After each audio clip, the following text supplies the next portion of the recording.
Oki ugbesa. We are one in a way to your money and Upa. Ave me and I am in a queer. Oki will not work. Apa no pepe. Oki will not work. Apa no pepe. Oki will not work. Apa no pepe. Oki will not work. Apa no pepe. Oki will not work. Apa no pepe. Oki will not work. Apa no pepe. Where I go now, where you must say. Where I go now, where you must go. Usana gima obiera. Usana gima eke no kete.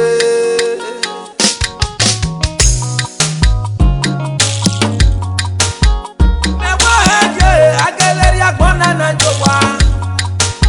Abebe baba gama soga page toto mo oko. Me wa ageleri agbona na jowa. Abebe je gama soga page toto mo oko. Wa girio era moge no mota. Ijana wa Emmanuel Robi Osakire.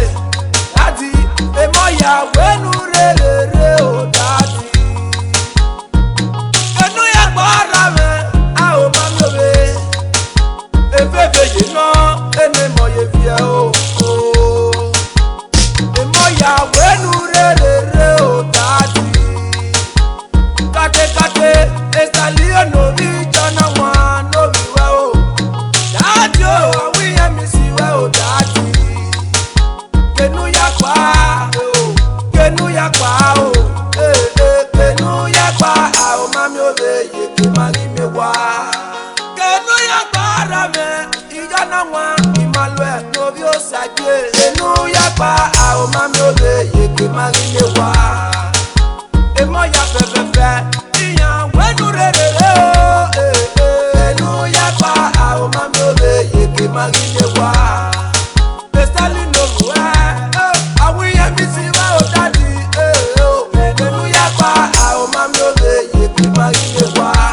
Awe papa luga miamia lu ya li aroro. Kenu ya pa a o mami obe ye ke mari me wa. Awe papa ga iparaso na ide bobo yagide ye papa ba o. Kenu ya pa a o mami obe ye ke mari me wa. Kenu ya pa rame o efefe moye fie. Kenu ya pa a o mami obe ye ke mari me wa. Awe ruwa te patia wana wabusi ma ebenya na o dato. Kenu ya pa a o mami obe ye ke mari me wa.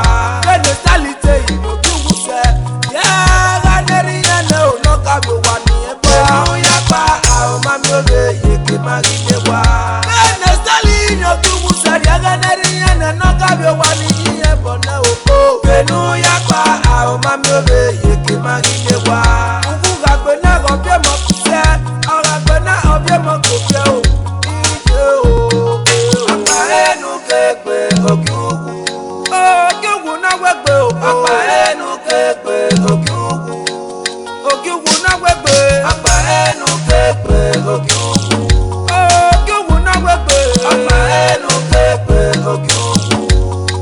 Oki obie baba o. Ao mami obe ye ke mari me wa. Kenu ya pa efefe no ne mo ye bia o. Ao mami obe ye ke mari me wa. Iyana wa Emmanuel Robi Osakire. Ao mami obe ye ke mari me wa. Koko ozare o. Baba yo dadi. Ao mami obe ye ke mari me wa. Emo wenu re o. Ao mami obe ye ke mari me wa. Kekwe mono to ade do sala ko do wo ki o wi o. Ao mami obe ye ke mari me wa. Osti me no bi ekwe o. Ao mami obe ye ke mari me wa. Eso di me no bi ekwe o. Ao mami obe ye ke mari me wa. Baba o iyan wenu re o. Ao mami obe ye ke mari me wa. Bene salite yo ki wusa nu ti ekwe na. Ao mami obe ye ke mari me wa. Oki wu ma o to okwe o. Ao mami obe ye ke mari me wa. Se gbi menu yo sa no wi e wo. Eme we da me pe baba, o da me pe eri mati bata. Okay, we very the beat killer. Ya Nasodogbe, Nasodogbe.